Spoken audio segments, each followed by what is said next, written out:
आज हम लोग कक्षा 12 जीव विज्ञान पाठ 4 जनन एवं स्वास्थ्य के विषय में पढ़ेंगे। सबसे पहले हम जानें कि जनन क्या है। रिप्रोडक्शन। जनन का अर्थ यह होता है कि प्रत्येक जीव, वह पादप हों चाहे जंतु हों, वह अपने ही समान संतान उत्पन्न करने की क्षमता रखते हैं, जिसे हम जनन कहते हैं। जनन में दो अंग भाग लेते हैं, अंडाणु और शुक्राणु। अंडाणु और शुक्राणु। अंडाणु से शुक्राणु जो है मिलता है और मिलने से युग्मनज का निर्माण होता है और युग्मनज जो है वृद्धि विकास करके जो है शिशु का निर्माण करता है। जनन के बारे में हमने जान लिया। अब है स्वास्थ्य। स्वास्थ्य का अर्थ यह होता है कि शरीर के अंदर कोई विकृति न हो, कोई रोग न हो। रोग विहीन शरीर ही जो है स्वास्थ्य कहलाता है। स्वास्थ्य कहलाता है या स्वस्थ कहलाता है। अब हम जानेंगे जनन स्वास्थ्य की आवश्यकता क्यों हुई। जनन और स्वास्थ्य की आवश्यकता क्यों हुई? तो शारीरिक, भावनात्मक तथा सामाजिक रूप से इसमें सबका जो है योग होता है और इनके फलस्वरूप ही जो है जनन होता है। शारीरिक, मानसिक, व्यवहारिक, भावनात्मक और सामाजिक, ये सब बिंदु जो है जनन और स्वास्थ्य पर सटीक बैठते हैं। ये सब जब रहेंगे तभी जो है जनन की प्रक्रिया संभव हो सकती है। विश्व स्वास्थ्य संगठन WHO के अनुसार जनन स्वास्थ्य का तात्पर्य जनन के समस्त स्वस्थ पहलुओं, जिसमें शारीरिक, सामाजिक और जो है व्यवहारिक, भावनात्मक, ये सब गुण होते हैं, जनन और स्वास्थ्य कहलाता है। अगला है जनन स्वास्थ्य की प्रमुख समस्याएं। जनन और स्वास्थ्य। जनन व स्वास्थ्य। जनन और स्वास्थ्य। जनन और स्वास्थ्य की प्रमुख समस्याएं क्या हैं? तो जनन और स्वास्थ्य की निम्नलिखित समस्याएं हैं। पहला समस्या है यौनावस्था से पूर्व ही बच्चों की शादी कर देना। इस उम्र में बच्चों में जनन क्षमता तथा लैंगिक लक्षणों का विकास प्रारंभ होता है और उसी समय जो है यौनारंभ से पूर्व ही किशोरियों में गर्भधारण के लिए पूर्ण रूप से तैयार नहीं होती हैं तथा यौनारंभ से पूर्व विवाह होने से शरीर का विकास रुक जाता है। कहने का अर्थ यह है जनन और स्वास्थ्य शादी से पहले, युवावस्था से पहले, किशोरावस्था से पहले ही किसी लड़के और लड़की की शादी करा दी जाती है तो उसके फलस्वरूप कम उम्र में ही जो है बालक और बालिकाएं जो है उत्पन्न होने लगते हैं, जिसके फलस्वरूप जो है हमारा स्वास्थ्य जो है बिगड़ जाता है। अगला है पोषण व समुचित देखभाल का अभाव। पोषण और समुचित देखभाल। पोषण क्या है? गर्भावस्था के समय अगर स्त्री को संतुलित आहार न दिया जाए तो उसके गर्भ पर और उसके स्वास्थ्य पर दोनों पर प्रभाव पड़ता है। इसलिए हमें गर्भावस्था के समय अधिक से अधिक मात्रा में माता को स्वस्थ संतुलित भोजन देना चाहिए। अगला है मानव में धर्म परंपरा का बंधन होना। मानव में धर्म परंपरा का बंधन होना। मानव में धर्म परंपरा का बंधन इसलिए है क्योंकि हम जो है माता पिता जिस लड़के से या जिस लड़की से दोनों का शादी करवा देते हैं वह उसी के साथ पूरा जीवन प्रयत्न जीवन यापन करते हैं, अन्यथा वह दूसरे के साथ नहीं रह सकते हैं।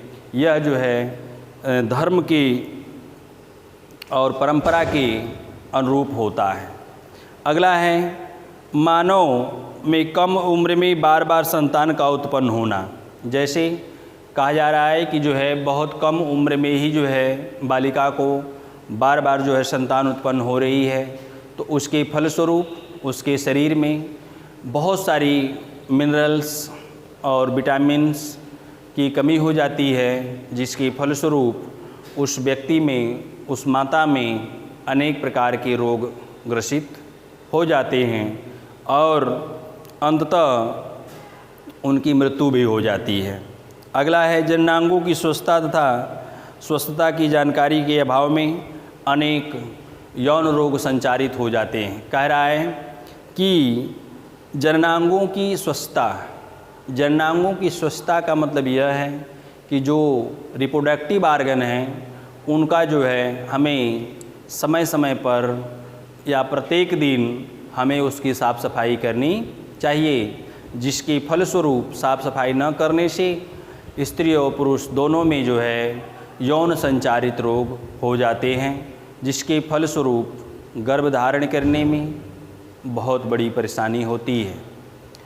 अगला है परिवार नियोजन की विधियों का ज्ञान न होना और जनसंख्या का बढ़ना।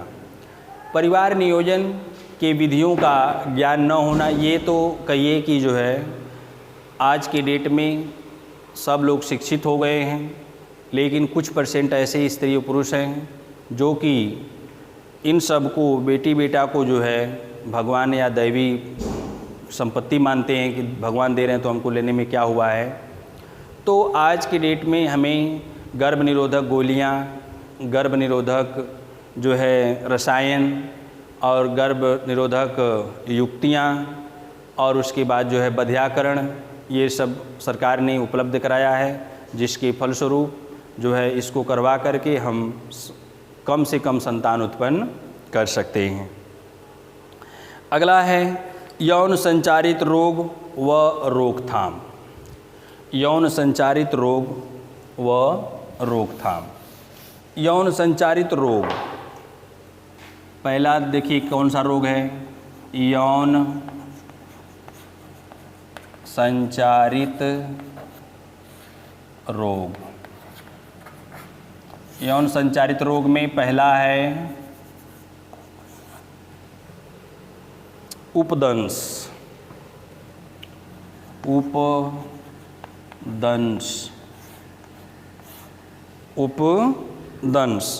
उपदंश को हम सिफिलिस के नाम से जानते हैं। उपदंश को हम सिफिलिस के नाम से जानते हैं। यह जो है ट्रेपोनीमा पैलिडम नामक जीवाणु के द्वारा यह रोग होता है। यह पुरुषों के लिंग पर, मूत्र मार्ग पर दाने जैसी संरचना हो जाती है और उसमें खुजली हो जाती है और वह जो उनके अंग हैं, आर्गन हैं, उनमें सूजन हो जाती है और यह रोग जल्दी से ठीक होता नहीं है। यह 8 से 10 दिन तक यह रोग रहता है। उसी समय अगर वह व्यक्ति मादा से प्रजनन कर ले तो मादा को भी वह रोग उत्पन्न हो सकता है। तो इस तरह से 2 से 6 सप्ताह में यह घाव ठीक हो जाते हैं। तो यह जो है क्या है, उपदंश, यह जो है मनुष्यों में होने वाला यह एक प्रकार का रोग है। दूसरा है सुजाक।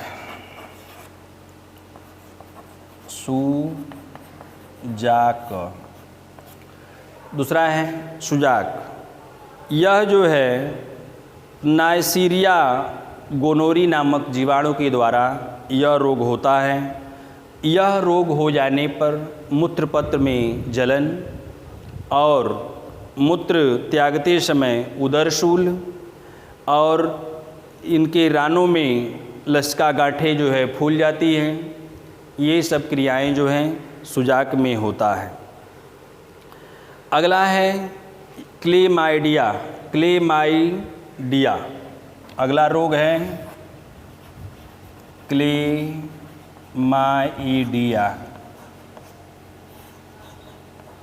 क्लेमाइडिया क्लेमाइडिया ये लैंगिक रूप से संचरित रोग हैं जिनको हम क्लेमाइडिया ट्राइकोमेटिस जीवाणु के द्वारा नामक जीवाणु से यह होता है। इसके संक्रमण से मूत्र मार्ग में शोथ हो जाता है और श्वेत प्रदर स्त्रियों से संबंधित रोग हो जाता है। यह संभोग के द्वारा फैलता है। हमने पहले ही बताया कि पढ़ रहे हैं यौन संचारित रोग, तो यौन संचारित रोग तभी होंगे जब मादा और नर दोनों के प्रजनन अंग में गंदगी होगी। तो गंदगी होने के फलस्वरूप अगर उस समय प्रजनन क्रिया होती है तो यौन संचरित रोग उत्पन्न हो जाते हैं। अगला है ट्राइकोमोनसता। ट्राइकोमोनसता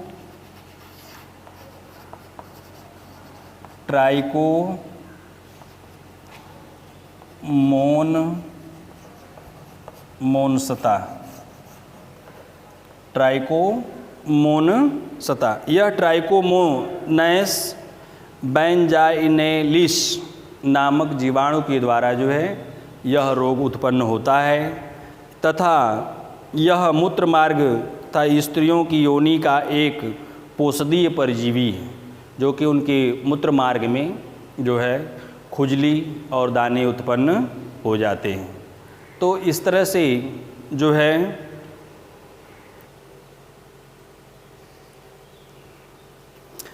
अगला हम पढ़ेंगे genital herpes.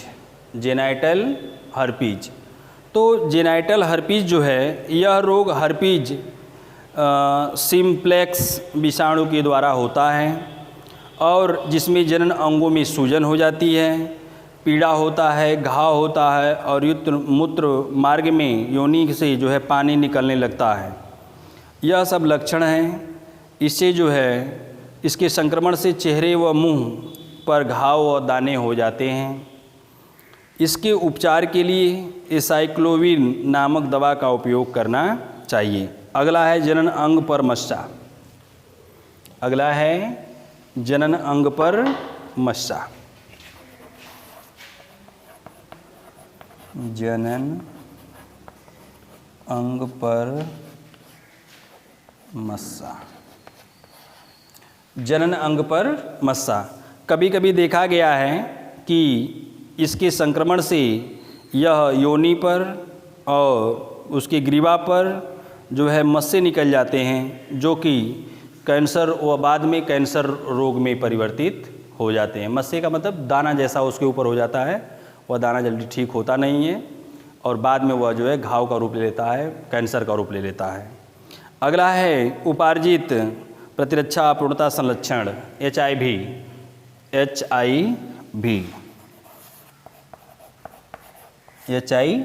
Human immuno virus. यह जो है ह्यूमन इम्यूनो वायरस के द्वारा जो है HIV हो जाता है। यह एक प्रकार का संक्रमणित रोग है। एक व्यक्ति को हुआ है, अगर वह व्यक्ति दूसरे से संपर्क में आ जाता है प्रजनन के दौरान तो उसको भी हो जाता है। लेडीज हो चाहे जेंट्स हो या दोनों में किसी को भी हो सकता है। तो अगर लेडीज को हुआ है वह लेडीज जितने लोगों से संपर्क करेगी उतने लोगों को वह रोग उत्पन्न कर देगी। तो इस तरह से हमने पढ़ा यौन संचारित रोग। यौन संचारित रोग में पहला है उपदंश, सुजाक, क्लेमाइडिया, ट्राइकोमोनस्ता, जेनाइटल हर्पीज, जनन अंग पर मस्सा, HIV। ये सब जो रोग हैं यह रोग जो है क्या है, यौन संचारित रोग है।